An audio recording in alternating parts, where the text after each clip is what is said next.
I never meant for my son to hear it. Those 6 words, that single sentence, blew a hole through his world. And mine. You think you've seen family drama? Wait till the people who raised you tell you your kid doesn't belong under their roof. Welcome to my little horror story. Before I start, take a deep breath. Because once you hear what happened next, you won't forget it. And hey, if you survive the chills, hit that thumbs up. Trust me, you'll want to remember how this began. Because the ending, well, let's just say karma keeps receipts. Picture this. You're standing at the doorway of your parents' house. The same one that smelled like warm bread and floor polish when you were 10. Now it smells like disappointment and cheap lavender spray trying to hide it. Behind that door, your parents are whispering. You hear your own name, your son's name. Then, 6 casual words, dropped like poison. There's no room for him. Silence after that, only the sound of my boy's toy cars rolling across the floor, hitting the wall, and stopping. He heard. And something in his little eyes broke. I wish I could tell you the story ended there. But what came after? That's where things got dangerous.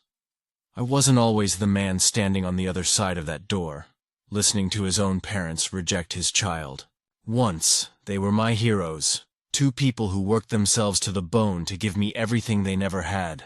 Dad was the strong, silent type, a carpenter with hands like sandpaper and a heart he locked behind sarcasm.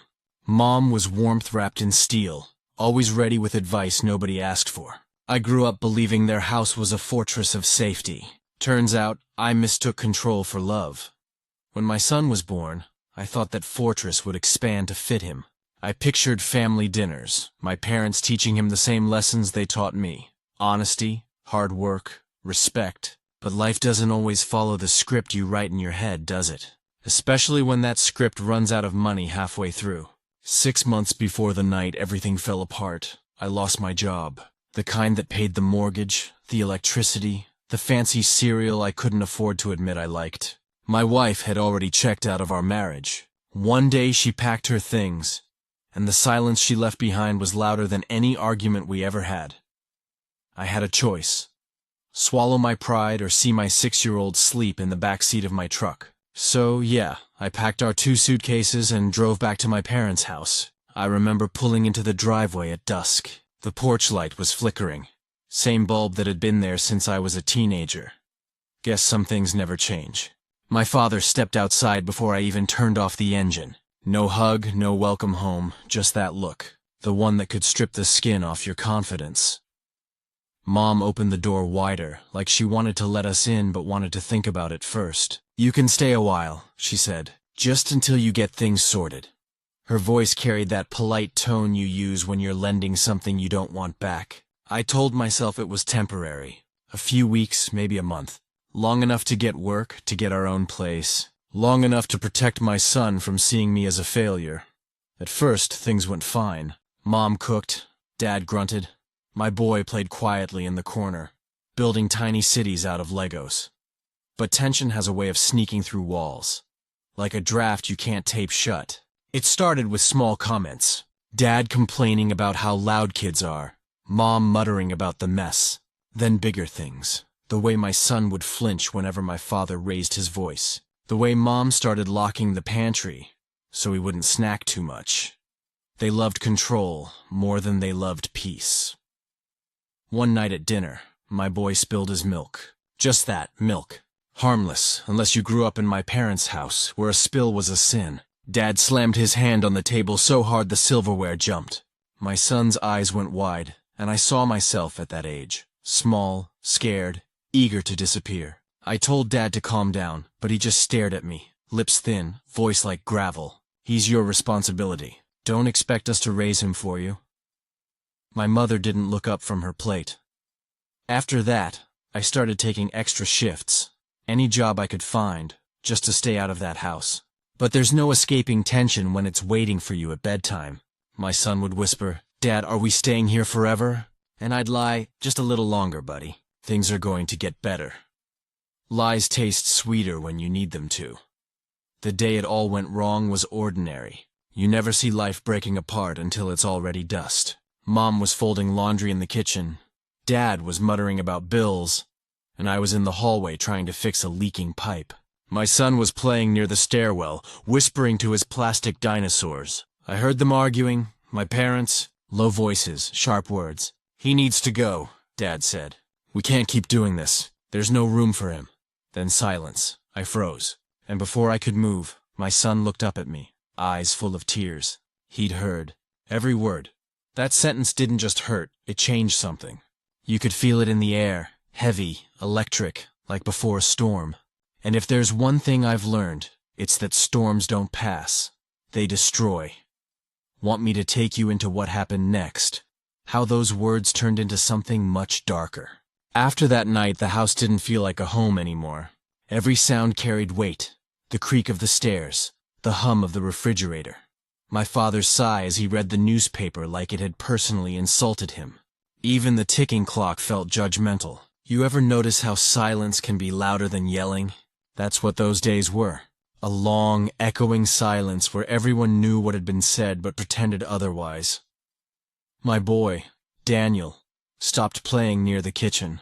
He'd drag his box of toys into my room and build his Lego castles on the floor by my bed. He didn't say much, just kept building walls, higher and higher, almost like he was trying to live inside them. Sometimes he'd stop, look up and ask, "Dad, am I too big? What do you say to that?" You can't explain adult ugliness to a 6-year-old. You can only lie gently and hope it doesn't cut too deep. "No, kiddo, you're perfect size. World's just too small." My mother tried to pretend everything was fine. She still cooked breakfasts, still talked to me about church gossip, like our lives hadn't cracked open, but she couldn't look Daniel in the eye for more than a few seconds. Maybe guilt, maybe shame, maybe she just didn't know how to fix what she'd broken. My father didn't even try. He avoided us, except to issue new rules. Don't touch that drawer, don't use too much hot water, keep the TV low. It was like living in a museum where everything was fragile and forbidden. Bills stacked up, job leads went nowhere, and the walls of that house started closing in. I could feel my patience rot day by day. One evening, I came home from a cleaning shift, grease still on my hands, and found my father in the living room watching old war documentaries. Daniel was sitting cross-legged on the carpet, staring at the screen. The show played gunfire. My father's voice cut through it. "That's what discipline looks like. Kids today don't know real discipline." I dropped my bag harder than I needed to. "He doesn't need that kind of education," I said. He barely looked away from the TV. "He needs a father who can afford his own roof." That was the first time I imagined punching him. Not hard enough to draw blood, just enough to make him feel human again. But violence in that house was tradition, and I wasn't going to pass it down like an heirloom. So I swallowed it. I smiled like a coward and took Daniel upstairs. The stress wore me thin. Sleep came in crooked pieces. I'd wake up at 3 a.m. to whisper cry in the bathroom, praying Daniel wouldn't hear. The kid, though, he saw more than I thought. One night he brought me a drawing, me, him, and a house floating in the clouds. No grandparents, no shadows, just blue sky. He said, "We can live up there one day, right?" My heart cracked open again. I promised him yes. Another lie, but sweeter than truth. Over the next few weeks, something darker took root inside me. I started keeping score.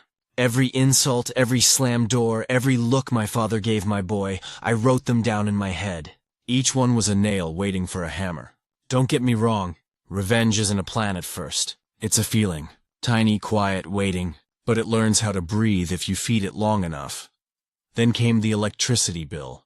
My name was still on it, but my father decided I should pay for half. Half, when I'd just spent 8 hours scrubbing floors for minimum wage. When I told him I couldn't, he sneered. "You think this place is free? You think raising you was free?" I laughed, couldn't help it. A stupid, tired laugh. He slammed his hand on the counter and said, "This isn't your home anymore. You and that boy need to remember that." That's when something in me shifted. I looked at him and realized he was never going to stop. He'd grind us down until we disappeared, and I couldn't let that happen. Not to my kid. Not again. That night I didn't sleep. I packed a small bag for Daniel. Clothes, toothbrush, his toy car. Stared at the ceiling until dawn, thinking about escape, thinking about payback. You ever lie awake planning two miracles at once? Freedom and vengeance? Feels like breathing fire through a straw. I told myself I'd figure out a way to get us out. But before that, I wanted my parents to understand what they'd done. I wanted them to feel a fraction of what my son felt that night. And that thought, that sharp, cold thought, was the seed of everything that came next. It was raining that night. The kind of steady, unbothered rain that cleans nothing and just reminds you how cold the world can be. The leaks in the roof were dripping again, tapping the buckets like an impatient metronome. I was in the hallway, crouched by the old radiator trying to tighten a pipe, when I heard it. My parents' voices carried down the hall, low, sharp edges on every word. I wouldn't have listened if I'd had a choice, but some words slice through doors whether you want them to or not.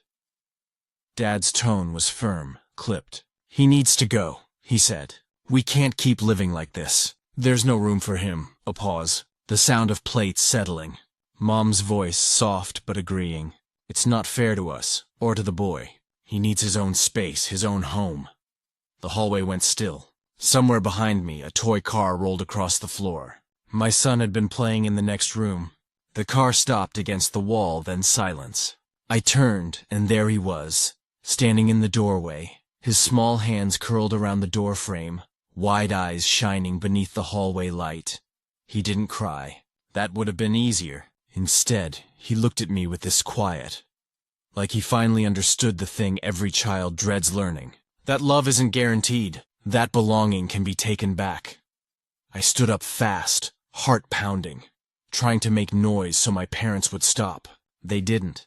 They kept talking, maybe not realizing he was listening. Maybe they just didn't care. Each word hit him like small stones: burden, space, problem.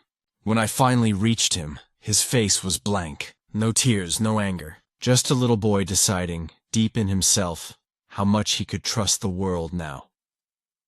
I pulled him into my arms, but he stayed rigid. Through the thin door, I could still hear my parents debating solutions. My mother said, "He's just a child." My father muttered, "Exactly. That's the problem." And then it was quiet again, too quiet. The kind of quiet that means something inside you just cracked and can never be fixed the same way. That's the night Daniel stopped calling them Grandma and Grandpa, and that's the night I stopped being their son. You want to hear what came after that silence? The part where everything boiled over? After that night, nothing sounded right in that house anymore. Even the walls seemed to breathe tension. Every morning, the coffee smelled bitterer.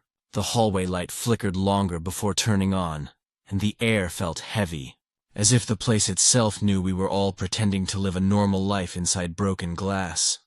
Daniel stopped talking much. He didn't ask about cereal or cartoons. He didn't even hum his little car songs anymore. Sometimes I'd catch him standing near the window, watching the rain, mouthing words I couldn't hear. Kids don't need to yell to break your heart. They just stop making noise. That morning after, he kept clutching that same blue toy car, rubbing its paint off with his thumb like he was erasing something. My parents, of course, acted as though nothing had happened. Mom served breakfast, talking about weather and coupons. Dad read the newspaper, flipping pages with that sharp snap that made my shoulders jump every time. I wanted to scream at them, but screaming in that house was pointless. They'd mastered the art of silence as punishment decades ago. Instead, I watched. That's what happens when your anger's too sore to show. You start studying people like they're lab experiments, waiting to see if they even notice the damage. Spoiler, they rarely do. Over the next days, I noticed the change in Daniel. Bedwetting returned. He ate half his food, stopped smiling, and started drawing strange things. Houses with missing doors. Families where one person stood in shadow. When I asked him about it, he said, "They don't want me to live there anymore, so I'll build a fort somewhere else." Have you ever looked at your own child and realized they're living a memory you gave them by mistake? That kind of guilt eats bone deep. I'd tuck him in at night, whispering apologies he didn't understand, hiding my tears behind forced bedtime stories. And every night I could hear my father's cough from down the hall, reminding me we were still trapped there. Tension metastasized. One evening at dinner, Daniel accidentally bumped his glass again. The milk spilled. My father's face darkened instantly, like lightning behind cloud cover. "Watch what you're doing!" he snapped, slamming his hand down. Daniel froze mid-breath. The table trembled. I reached for my son's shoulder and said, calm as I could, "It's fine, Dad. He's a kid." "You keep defending him," my father said, his voice like a growl. "That's your problem. You're raising another you, soft, careless, no respect." And something inside me, something I'd caged for years, rattled hard against its bars. "Respect?" I said. "You mean fear. You never earned respect, you beat it out of people," Mom gasped softly. The sound wasn't shock, it was warning. We'd never gone this far before. Dad slowly set his fork down, eyes fixed on me. "You're still under my roof." The old line, heavy as ever. "You don't talk to me like that." "Then get a new roof," I shot back. "Because the one you built doesn't keep anything safe anymore." Silence. Then he looked at Daniel, shaking his head, disappointment dripping from every breath. "See? That's what you'll grow into. A mouth with no backbone. That did it." My hand clenched around my fork so tight it nearly snapped. But before my anger could find shape, a smaller voice cut through the tension. Daniel whispered, "Can we go home now, Dad?" My father chuckled coldly. "You are home, boy." That laughter, that tiny mocking sound, burned worse than every insult before. I stood up, picked Daniel up in my arms, and walked away. My father's voice followed me down the hall. "Don't come crawling back next time." I slammed the bedroom door so hard the frame rattled. Daniel buried his face against my shoulder. He didn't cry, not even then. He just said, "I want to go somewhere Grandma and Grandpa can't talk." That night, as he fell asleep clutching my shirt, I sat in the dark and thought about the word home. How fragile it was. How easily someone else could break it. The next morning, I packed what little we owned again. Backpack, spare clothes, his blue car, a few photos I couldn't throw away. But leaving wasn't as easy as it sounded. The job situation hadn't changed. The money still wasn't there. Every plan I came up with hit a wall of bills and bad luck. I felt trapped, watching my son shrink day by day, his trust in the world fading like pencil lines rubbed too many times. And that's when the building anger began to change shape. Grief crossed the line into purpose. The part of me that used to crave my parents' approval started craving balance instead. I didn't care if they apologized. They wouldn't. But I wanted them to feel it. To look around their perfect house one day and realize it didn't protect them anymore. To sense the same dread they'd shoved on my boy. Revenge wasn't a plan yet, just a pulse that whispered, "Don't forgive." It's funny how pain can make clarity look like madness. I started noticing sharp details. The loose wiring in the basement, the mold creeping up near the furnace, the way my father ignored every repair I suggested. Weeks went by, tension wound tighter. Some nights, I'd lay awake imagining future headlines. Ridiculous stuff, like local couple learns humility after son's disappearing act. Grim humor was the only thing keeping me sane. One Sunday morning, Daniel refused to go to church with them. "Grandpa says church is for good people," he said. "I'm not good." That broke me. Completely.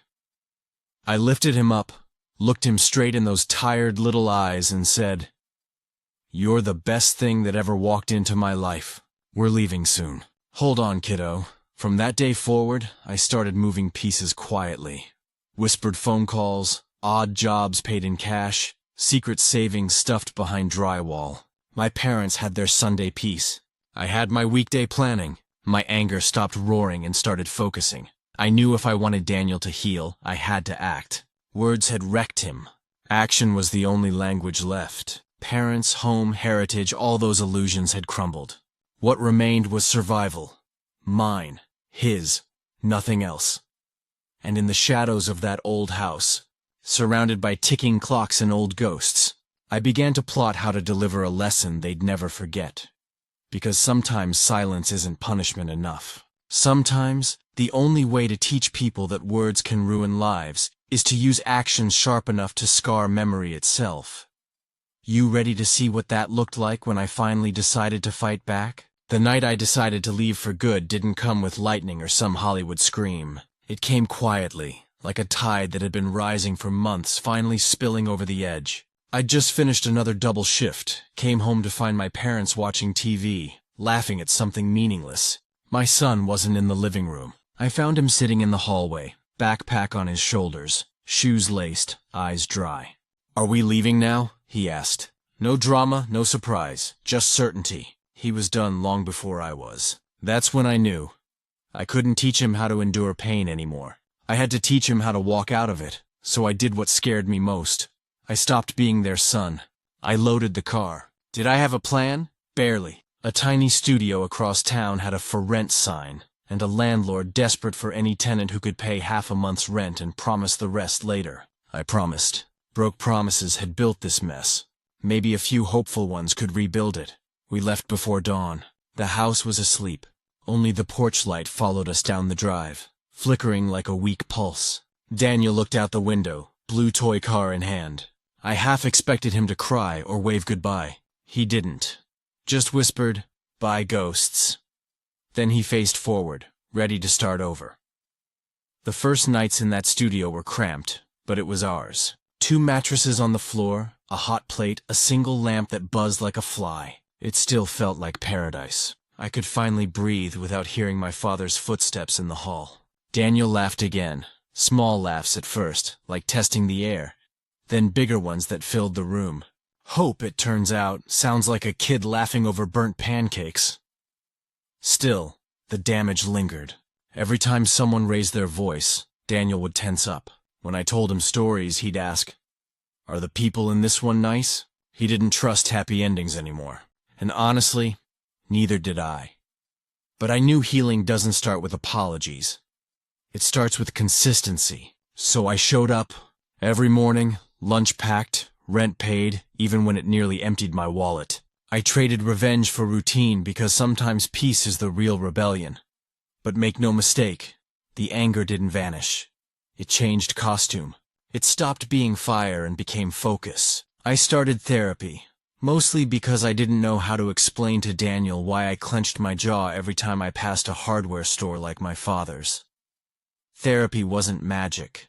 It was manual labor for the soul. It taught me how to separate memory from identity. My parents' cruelty wasn't inherited destiny. It was a wound I could stop reopening. Months rolled by. Daniel's drawings changed, houses with open doors, families holding hands again. Once he drew a picture of me cooking and wrote, "Dad makes it safe now." I keep that one taped to my wall. Then, out of nowhere, the call came. My mother. Her voice thin like a wire about to snap. "Your father's sick," she said. "He wants to see you." Old me might have gone running. New me just listened to my heartbeat, steady and stubborn, and said, "I'll think about it." That night, I stared at Daniel asleep. Wondered if forgiveness was strength or surrender. In the end I went, not for them, but for closure. The house smelled the same, but smaller somehow. My father was thinner, weaker. When he saw me, he didn't speak right away. Maybe he wanted to, maybe he couldn't. I didn't give him a speech. I just said, there was room for him. There always should have been. He nodded. A faint, broken thing. But I saw tears in his eyes. Driving home, Daniel asked, "Are they still bad?" I said, "No, they're just people who forgot how to love right." He nodded like he understood. Maybe he did, and that was the real turning point. Not the escape, not the confrontation, but realizing that revenge had lost its flavor, and peace, inconvenient and fragile as it was, tasted better. Want to know how it all ended? What became of them and of us after that visit? It's strange how quiet life gets once the storm finally passes. Months after that visit, the noise in my head stopped echoing.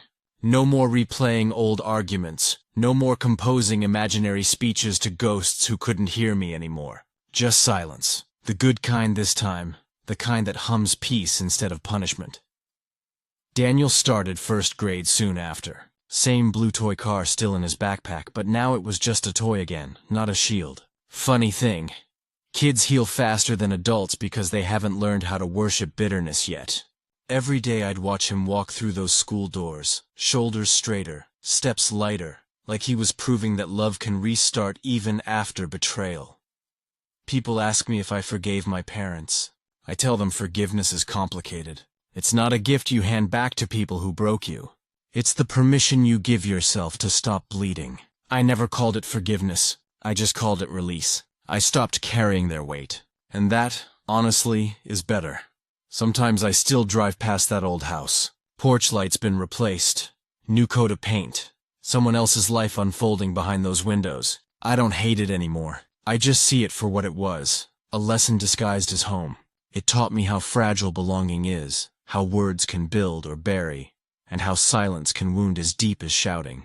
But mostly, it taught me that protecting someone you love sometimes means walking through fire and never looking back to see who started it.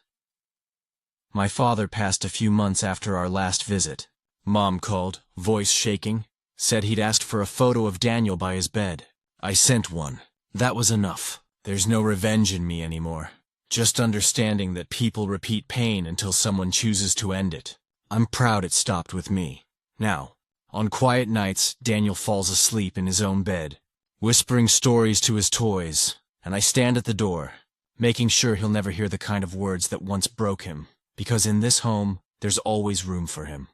Always.